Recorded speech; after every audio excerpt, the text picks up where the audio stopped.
Related है। First state में mention है कि विटामिन डी की deficiency can be caused by mal absorption, decrease sun exposure, poor diet and chronic kidney disease. I want to clear the last point कि chronic kidney disease और vitamin D deficiency किस तरह related है और कि क्या किस तरह से बॉडी को अफेक्ट करते हैं। ठीक है, इफ समबडी हैज सीकेडी, इसका मतलब है कि उसके somebody's kidneys are sick, not working the way they should work, तो उसमें फॉस्फेट लेवल जो है वो फॉस्फेट किडनी एक्सक्रीट नहीं कर सकेगी, जाहिरी बात है, तो फॉस्फेट का लेवल ऑटोमेटिकली इंक्रीज करेगा। बेसिकली ये जो प्रोसेस है ना, ये टू वे ऑपरेट कर रहा है। एक तो फॉस्फेट का लेवल इंक्रीज करेगा, जब फॉस्फेट एक्सक्रीट नहीं होगा और उसका लेवल इंक्रीज करेगा तो वो फॉस्फेट क्या करेगा, कैल्शियम के साथ बाइंड करेगा, जो कैल्शियम सीरम या प्लाज्मा के अंदर प्रेजेंट है उसके साथ बाइंड करेगा।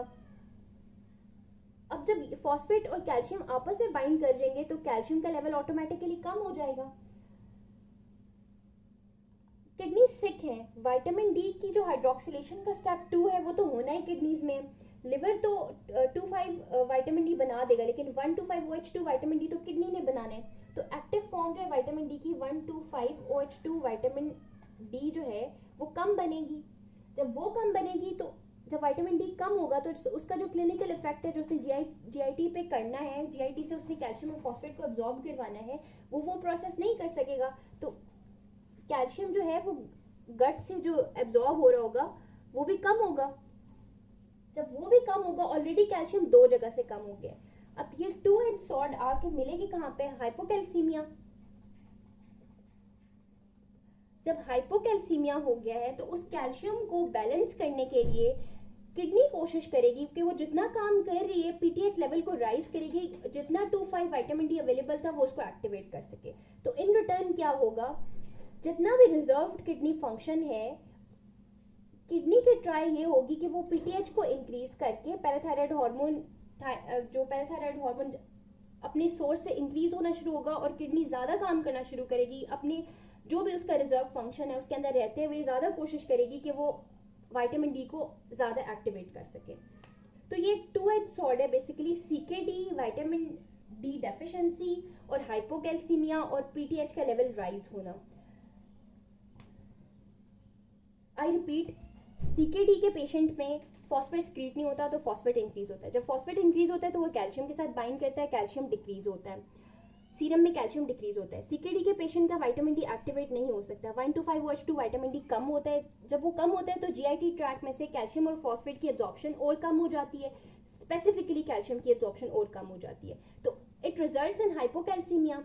हाइपोकैल्सीमिया को काउंटर करने के लिए बॉडी कोशिश करेगी कि जितना भी विटामिन डी डाइट में आ रहा है उसको लिवर 2,5 OH में कन्वर्ट करे। किडनी उसको पूरी कोशिश करेगी कि पीटीएच का लेवल इंक्रीज करके जितनी भी अवेलेबल आ रही है 2,5 OH विटामिन डी उसको वो 1,2,5 OH2 विटामिन डी के अंदर कन्वर्ट कर सके। क्लियर? विटामिन डी के सोर्सेज कौन कौन से होते हैं? नेचुरल सोर्सेज में फिश, ये सोर्सेज इंपॉर्टेंट होते हैं। Sometimes they mention in the MCQ कि पेशेंट इस किस्म की डाइट नहीं ले रहा या पेशेंट वेजिटेरियन है, तो उसमें फिर आपको सोर्स की नॉलेज हो तो it is easy to pick the answer. ठीक है, लिवर और एग योक, ये 3 मेजर सोर्सेज हैं। इसके अलावा फोर्टिफाइड मिल्क आता है विटामिन डी के साथ, वो बेसिकली तब हुआ था जब रिकेट्स को एलिमिनेट किया गया था। अभी भी डेवलपिंग कंट्रीज में still there are cases of rickets, लेकिन डेवलप्ड कंट्रीज में फोर्टिफाइड मिल्क की वजह से बहुत हद तक जो परसेंटेज है वो कम हो चुकी है। विटामिन डी आई और mention in the last video के ब्रेस्ट मिल्क में कम होता है। इसके अलावा even if the mother has sufficient levels of vitamin D, तब भी जो है breast milk is low in vitamin D. मतलब इसका कनेक्शन मदर की विटामिन डी के लेवल्स के साथ नहीं है। और एक और बात भी है कि विटामिन डी स्किन भी बना सकती है अगर सन एक्सपोजर बेहतर हो कोलेस्ट्रॉल की मदद से, लेकिन छोटे बच्चों में तो उस तरह से सन एक्सपोजर भी नहीं होता इन्फेंट्स में। और एक्सक्लूसिवली ब्रेस्ट फेड इन्फेंट्स को विटामिन डी की सप्लीमेंटेशन की जरूरत होती है। अगर क्लिनिक सेटअप पे कोई मदर आके आपको ये बताए कि एक्सक्लूसिवली ब्रेस्ट फेड इन्फेंट है और हम ऐसे घर में रहते हैं जहाँ धूप भी नहीं आती या उनकी प्रैक्टिस में ऐसा नहीं है कि वो बच्चे को बाहर लेकर जाएं कहीं पे, तो आप उनको ये कह सकते हैं कि आप उन्हें बच्चे को ऐसा कोई फॉर्मूला स्टार्ट करवा सकती हैं या कुछ ऐसी डाइट दे सकती हैं जो कुछ कुछ भी आफ्टर 4 मंथ्स जो जिसमें विटामिन डी हो, ठीक है, आफ्टर 4 मंथ्स सॉलिड डाइट जो है वो आफ्टर 4 मंथ्स रिकमेंडेड होती है। ये कम्युनिटी का क्वेश्चन है। कम्युनिटी में एक चैप्टर है कि आपने कौन सी डाइट कब स्टार्ट करवानी है बच्चे को, तो उस पर एमसीक्यूज अक्सर आ जाते होते हैं।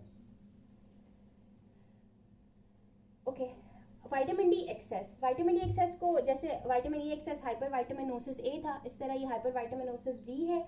जब कोई बहुत ज़्यादा सप्लीमेंटेशन ले रहा होता है या कोई पेशेंट सार्कोइडोसिस वाला होता है, ग्रैनुलोमेटस मैक्रोफेजेस एक्सप्रेस करते हैं अल्फा 1 हाइड्रोक्सिलेज को, और वो irrespective of the kidney, irrespective of the PTH, vitamin D को खुद ही एक्टिव फॉर्म में बनाना शुरू कर देते हैं, तो विटामिन डी एक्सेस इन केसेस में मिलती है, या तो एक्सेसिव सप्लीमेंटेशन या फिर सार्कोइडोसिस। जब excess vitamin D, hyper vitaminosis D में दो चीज़ें होती हैं, कैल्शियम ज्यादा हो सकता है, ठीक है, हाइपर कैल्सीमिया और हाइपर कैल्सीयूरिया। हाइपर कैल्सीयूरिया का मतलब है कि कैल्शियम बहुत ज्यादा यूरिन में आ रहा है। जब कैल्शियम बहुत ज्यादा यूरिन में आएगा तो ऑटोमेटिकली किडनी स्टोन्स बनेंगे और high level of calcium is associated with confusion. ठीक है, ये क्लिनिक फाइंडिंग है कंफ्यूजन। अगर इसकी कोई और रीजन नहीं मिलती तो फिर वन मस्ट थिंक कि शायद कैल्शियम लेवल ज्यादा ना हो।